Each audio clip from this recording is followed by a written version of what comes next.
공간도 이렇게 뭔가 프로그램을 운영하실 생각으로 그렇죠. 해놓으시는 거예요?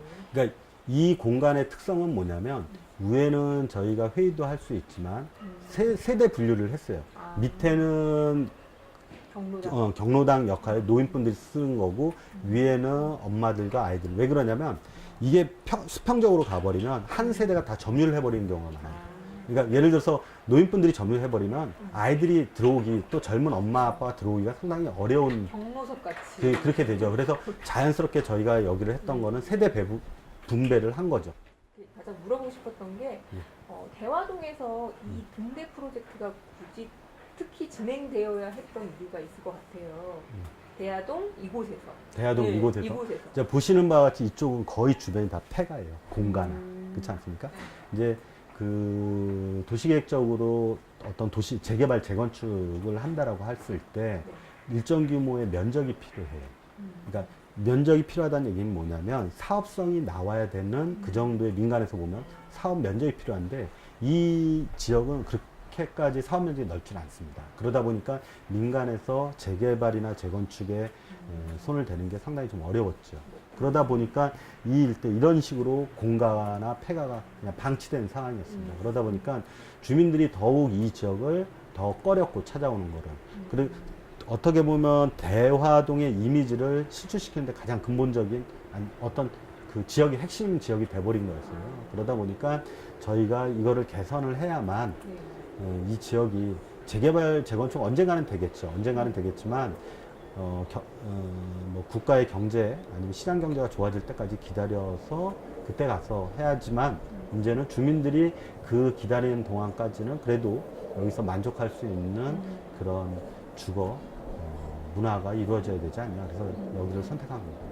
혹시 이곳 히스토리에 대해서 좀. 히스토리는 네. 대화동이라는 지역은 네. 요 건너편에 가보시면 알겠지만 네. 70년대 우리나라에 있어서 산업 경제를 이끌었던 그런 공단이 위치했던 데입니다. 근데 지금도 있습니다. 큰 공장들이 있긴 하지만 많은 공장들이 대부분 지금 중국으로 다 빠져나간 상태고요. 그러다 보니까 당연스럽게 이 지역에는 공단 배후 주거 지역이었거든요. 과거에는 사람이 엄청 많았었죠. 이 지역에. 그런데 그 공장이 없어지니까 사람들도 자연스럽게 도심으로, 새로운 도심으로 갔고, 여기는 점점 낙후됐고, 적어도 90년대 초반, 중반까지는 굉장히 사람이 많았던 그런 지역이었습니다. 히스토리는 그렇고요. 네. 공간이 지금 딱 봤을 때 여기는 어린이 공원이 있고 위에는 무슨 약간 프로그램 운영할 수 있는 게 있고 아래는 또 이제 뭔가 그 방 같은 그쵸. 개념의 어떤 그게 만들어졌는데 이렇게 설계하시는 이유가 있을까요? 그렇죠. 아까 말씀하신 것처럼 다세대가 쓸 수 있는 그런 공간이 가장 필요했다고 생각을 했습니다. 어차피 여기는 아이들만 오기에도 굉장히 힘든 지역이고 그렇다고 노인분들이 오기에도 힘든 지역이었습니다. 그래서 다세대가 찾아올 수 있는 어떤 공간에 대한 설계가 필요했다라고 했고 그것도 평면적인 게 아니라 입체적으로 해서 자연스럽게 세대 분리가 이루어지고 그러나 전체적으로는 다세대가 공존하는 그런 공간으로 했죠. 그리고 그런 것들을 별도로 유치하기에는 상당히 대지가 없었습니다. 네. 근데 기존에 있던 이런 시설들을 활용해야 되는데 어린이 공원이 다소 문제가 있었던 지역이기 때문에 저희가 어린이 공원의 아주 일부분만 활용을 했습니다. 어린이 공원에는 건축물이 들어갈 수가 없습니다. 이게 외적인 사항 아니고는 건축물을 지을 수가 없기 때문에 저희가 지은 거는 지금 가설 건축물입니다. 가설 건축물은 컨테이너 형태로 들어온 거고요. 그다음 안전 문제 때문에 안전 문제라기보다는 앞서 말씀드린 것처럼 어린이 공원에 들어올 수 있는 건축물의 용도가 있습니다. 그거를 현행 법상의 문제. 그래서 좀 더 넓은 면적을 차지하기 위해서 요 바로 밑에 있던 그러니까 공가를 그건 이제 구소유의 공가였습니다만 그 공가를 저희가 허물고 위로 이거는 허문다기보다는 엄밀히 말하면 리모델링이라고 되어 있습니다. 리모델링으로 해서 위로 올라온 형태가 되는 겁니다. 그 살릴 거 살리면서 이제 살린 거죠. 덧붙여 하나 말씀드리면 여기 어린이공원에서 제가 딱 했습니다. 나무 한 그룹 했습니다. 저쪽에 보시면 아마 나무가 이렇게 건물에 딱 붙어 있는 걸 보실 수 있는데요. 큰 나무는 한 그룹 했고요. 저희가 딱 한 그룹 했고 그걸 제가 증명하는 이게 감나무거든요. 여기에 있어서의 완전히 이게 랜드마크예요. 이 감나무가 굉장히 감이 많이 열려요. 처음에 이 건물을 시공하는 입장에서 시공사에서 이 감나무를 베려고 했어요. 왜냐면 너무 힘드니까 공사하기가. 그러나 저는 이거를 존치시켰습니다. 그래서 지금은 주민들로부터 굉장히 사랑받는 그런 요 지역 안에서의 어떤 랜드마크라고 할까?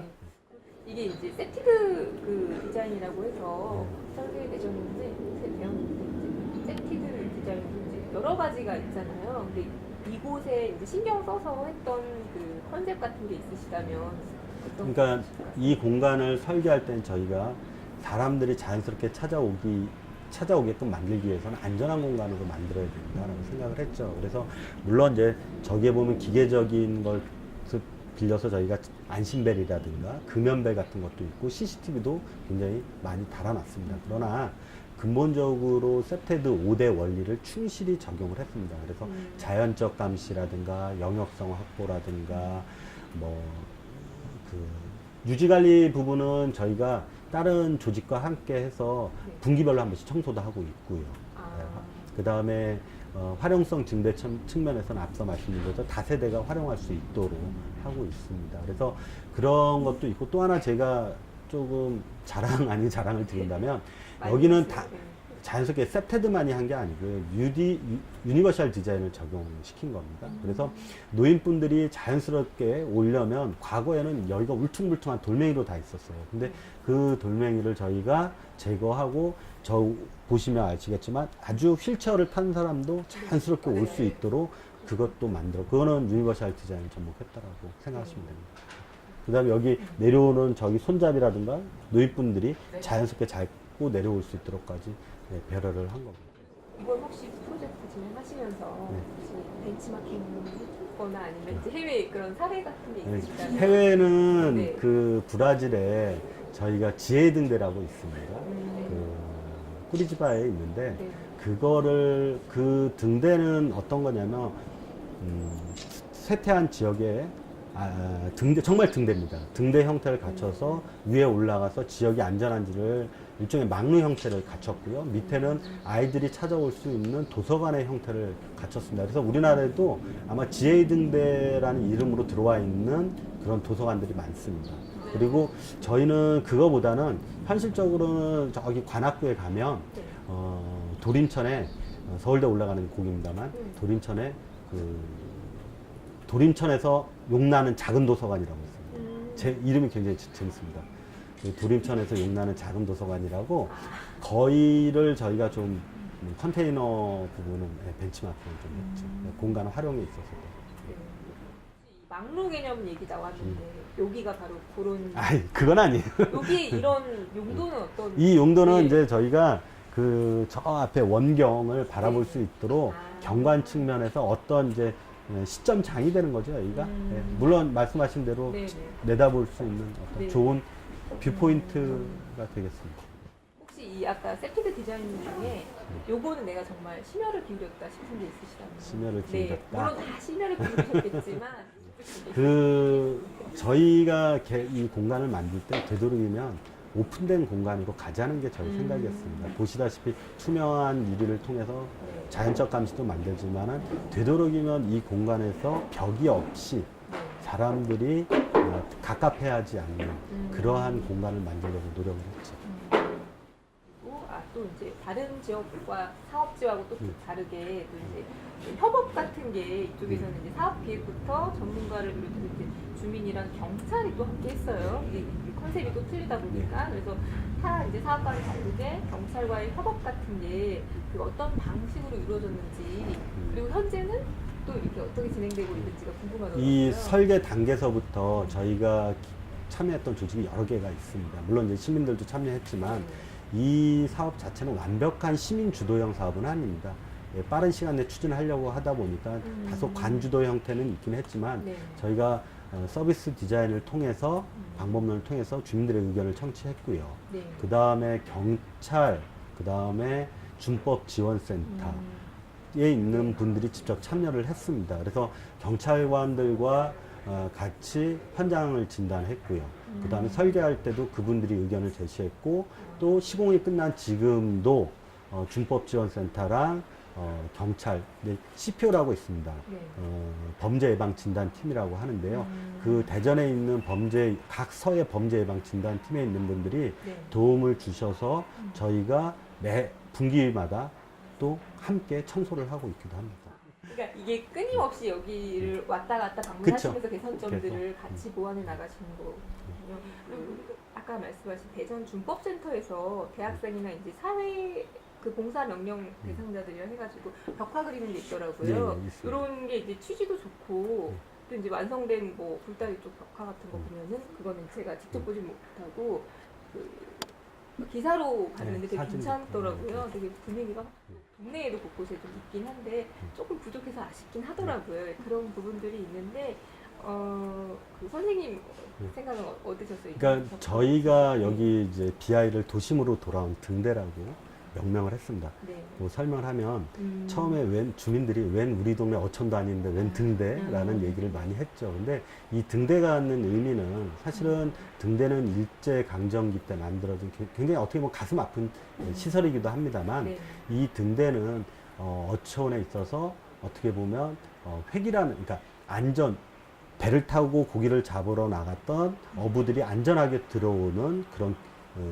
지시 등이 될 수도 네. 있고요. 그 다음에 뭐 그거는 엄마의 마음처럼 묵묵히 서서 지켜봐주는 그래서 도시재생 차원에서 획이라는 차원에서 사실 등대는 필요했다고 봅니다. 그래서 저희가 과거에는 네. 도심도 안전했지만 잠시 일탈이 돼서 좀 사회적 문제를 일으키긴 했지만 이제는 도시를 지켜주러 도심으로 등대가 그러니까 돌아왔다. 결국은 도시가 보다 안전해졌다는 의미에서 저희가 도심으로 돌아온 등대라고 명명을 했고요. 네. 저건 사실 BI를 만들고 저희가 의장 등록까지 했습니다. 그러니까 대전시만 쓸 수가 있는데, 예, 저건 뭐냐면 대전시의 세테드 사업은 도심으로 돌아온 등대라고 생각을 하게끔 사람들이. 그래서 아까 벽화 같은데 어두운 공간 또는 뭐 범죄 측면에서 취약한 지역에는 네. 저희가 작업을 한 다음에 반드시 도심으로 돌아온 등대 마크를 집어넣도록 지금 네. 하고 있습니다.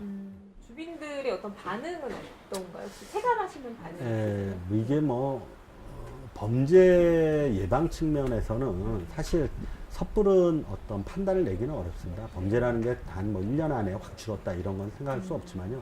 다만 주민들이 없었던 공간 안에서 이런 것들을 이용하다 보니까 굉장히 주민 만족도, 특히 여기에는 주민들이 모일 수 있었던 그런 공간이 없었습니다. 근데 저쪽 보시다시피 저쪽에 작은 무대를, 주민들이 원하는 무대를 마련해 준 거예요.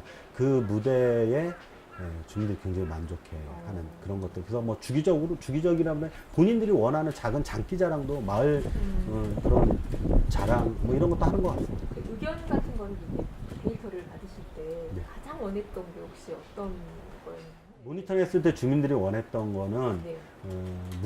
여기는 문화시설이 전혀 없습니다. 네. 이게 앞서 말씀드린 것처럼 여기는 공단에 있어서의 배후 주거 지역이었기 때문에 주거 기능을 갖는 지역이었죠. 그러나 이것들이 어떻게 보면 문화시설이 취약했기 때문에 문화를 향유할 수 있는 네. 그런 공간들을 마련해 다오. 그게 커다란 문화가 아닙니다. 네. 조그만 자기네들이 익혔던 어떤 예술적인 부분을 보여주거나 자랑할 수 있고 또는 여기서 논의할 수 있는 공간 뭐 이런 것들이죠. 그런 것들을 요구해 왔습니다. 네, 민관, 뭐 산, 되게 그 협업 같은 것들이 빛을 발하는 부분이 있는데 이 그 과정에서 굉장히 협업이 좋은 것도 있지만 힘든 부분도 많으셨을 것 같거든요. 협업에서 가장 어려운 거는 뭐냐면 여러 기관들이 모여서 협업을 하려면 상생할 수 있습니다. 반드시 상생한다고 저는 믿습니다. 그런데 조금의 서로가 자기 조직에 있어서의 이익이 있습니다. 가지고 있는 이익들을 조금씩 그러니까 양보를 해야 되는데 네. 그 양보하는 과정이 상당히 좀 힘든 부분이 있고 어떻게 보면 월등히 조율하는 능력을 가지신 분이 있다라고 하면 그분이 잘 조율해 나갈 수 있죠. 제일 어려운 거 혹시 있으셨다면? 어려운 네. 거예요? 사업비 부족. 가장 큰 어려움이 혹시 그 작년에 6월 24일 날 준공식 기념 네. 그 있었다고 하는데 또 와보셨나요? 예, 예, 왔습니다. 당연히 제가 사회봤죠. 그러니까 그때 분위기는 어땠는지. 예.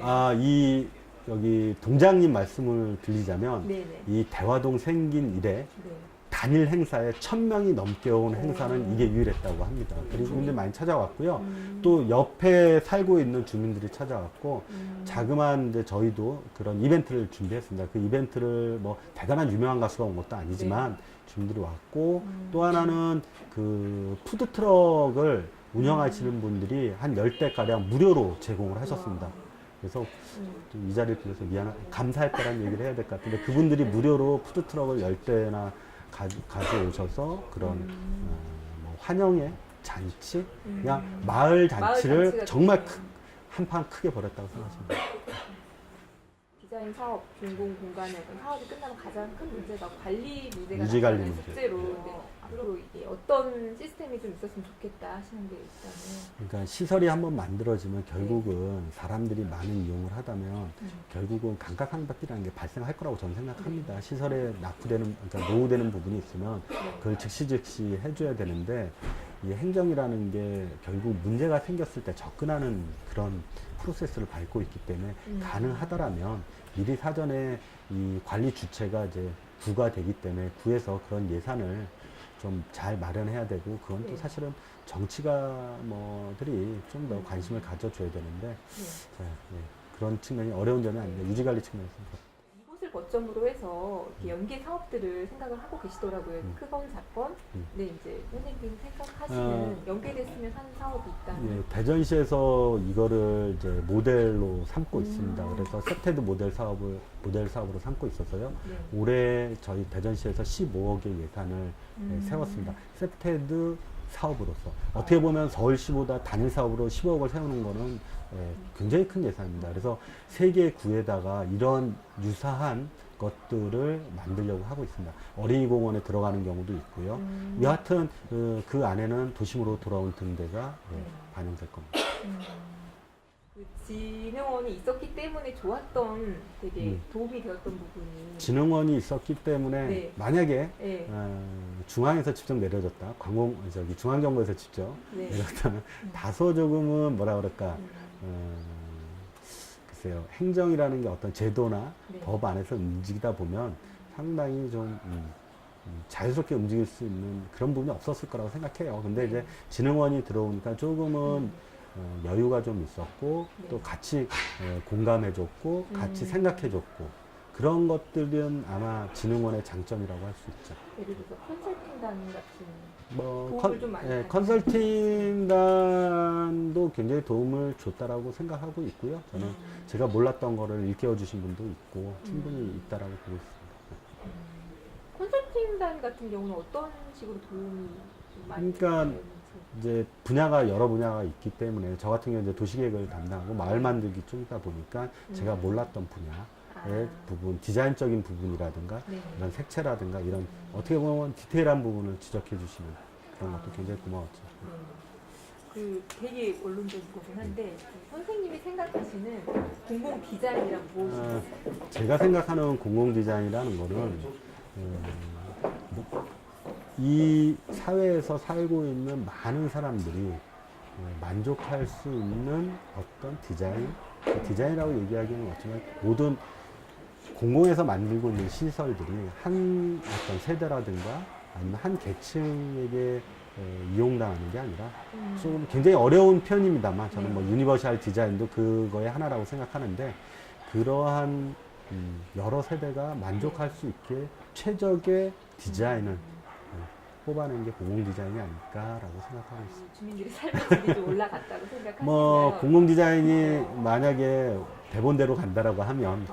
아마 국민들의 어떤 삶의 질 제고는 반드시 있을 거라고 생각하고요. 서양 사람들이 느끼는 그런 주거 환경 이런 것들도 우리도 아마 조만간에 이루어질 거라고 믿고 있습니다. 이런 공공 건축이라든가 공공 그 공간에 대한 사업이 앞으로도 이제 진흥원에서 꾸준히 이어질 텐데요. 좋은 성과를 내는 그런 사업이 되기 위해서 필요하다 싶으신 게 있으실까요? 당부하고 싶은 말씀. 저희가 드리고 싶은 얘기는 진흥원에서 좀 더 체계적인 그런 지원 조직체로서 그러니까 적절한 시기에 지원을 해줬으면 하는 생각입니다. 물론 지금도 많은 지원을 해주지만 네. 이 사업을 추진하다 보면 그 적절한 시기가 있습니다. 받아줘야 할 시기. 그런 것들이 아마 그쪽도 어려운 부분이 있겠죠. 조직이라든가 뭐 인력이라든가 예산 이런 부분이 네. 있지만 지원 조직체로서는 적절한 시기에 지원을 해준다면 아마 현장의 사업은 좀 더 효과적으로 네. 사업 효과를 만들어내지 않을까 생각합니다. 수 관리에 대한 아쉬움 같은 것도 있으실 것 같아요. 수 관리라는 거는 저는 뭐 예산적인 지원보다는 네. 오히려 상이라든가 이런 걸로 해서 포상이나. 간접적인 걸로 지원을 해주는 게 오히려 행정의 입장에서는 예산을 한번 받아서 네. 그 관리 그 기관에서 기본적으로 예산은 마련될 거라고 생각을 하거든요. 그래서 그런 거보다는 네. 오히려 당근이 될 수 있는 그런 포상이나 뭐 네. 포상에는 조금 금전적인 부분이 네, 들어간다면 그렇죠. 좋겠죠. 네.